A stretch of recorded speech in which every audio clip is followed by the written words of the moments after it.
Good morning and welcome to the History Office News Bulletin for the day. This is your Newsmaster for the day's news. Now the headlines. Africa proposes global carbon taxes to fight climate change. Maldives to go to polls today to elect a new president. India seeks G20 consensus as Ukraine war shadow looms. Rohan Bopanna makes history to reach US Open men's double final with Matthew Ebden. Now the news in detail. African leaders have proposed the global carbon tax regime in a joint declaration. The Nairobi Declaration capped the three-day Africa Climate Summit in Kenya's capital. The document, released on Wednesday, demanded that major polluters commit more resources to help poorer nations. African heads of state said that they will use it as the basis of their negotiating position at November's COP28 summit. The African Climate Summit was dominated by discussions on how to mobilize financing to adapt to increasingly extreme weather, conserve natural resources, and develop renewable energy. Africa is among the most vulnerable continents to the impact of climate change, but according to researchers, it only receives about 12% of the nearly $300 billion in annual financing it needs to cope.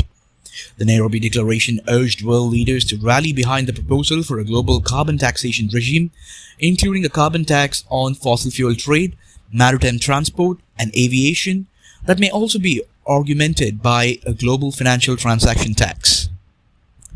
Maldives is headed for the presidential elections today. Incumbent President Ibrahim Mohamed Solih, who represents Maldivian Democratic Party, will be seeking a second term in an election which is being keenly watched. With 165 international observers and monitors, the Election Commission of Maldives has made elaborate arrangements for the polls. Apart from Mr. Solih, 7 other candidates, including Ilyas of the Democrats and Mohamed Muizu of the People's National Congress, are in the fray. While Mr. Labib belongs to the breakaway faction of MDP under Mohamed Nasheed, Dr. Muizu represents the opposition alliance after Yamin was convicted by a Maldivian court. In all, over 282,000 voters will be exercising their franchise across 574 poll booths. The elections will also feature polling stations outside Maldives at Trivandrum, Kuala Lumpur, Colombo, London, and Abu Dhabi. Polling will be held from 8 a.m. and go on till 4 p.m.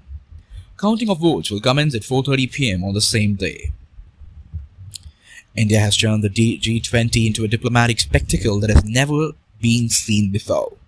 After 200 meetings held in 60 Indian cities through the year, the campaign to turn India's G20 presidency into a global Trump has reached fever pitch in the run-up to the Leaders' Summit this weekend. Delhi has been adorned with huge billboards and posters displaying Prime Minister Narendra Modi's image alongside a message welcoming delegates, signifying India's readiness to embrace the world.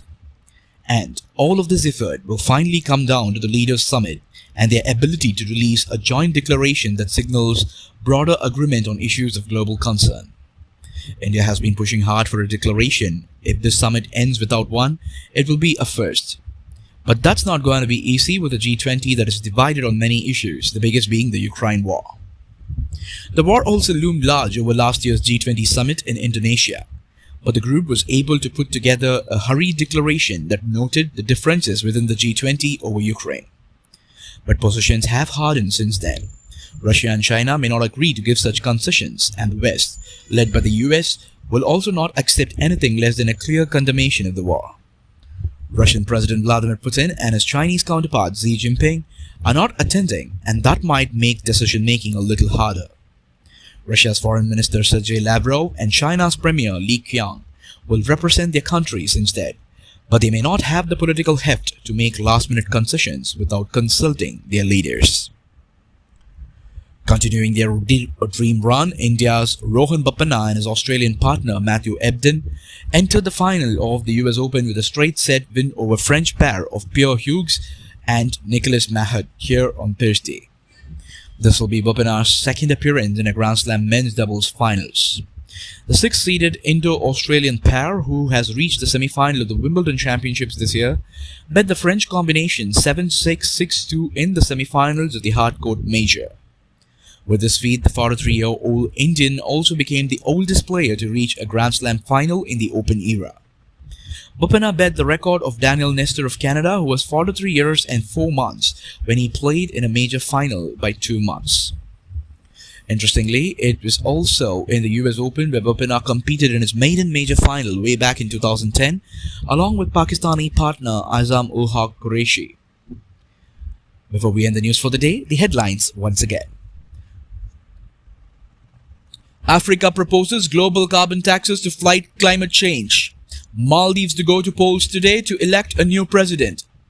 India seeks G20 consensus as Ukraine war shadow looms. Rohan Bopanna makes history to reach US Open men's double final with Matthew Ebden. That's it from the news desk for the day. Thanks for joining us. Have a great day. For more elaborate news, please subscribe to our channel, The History Office.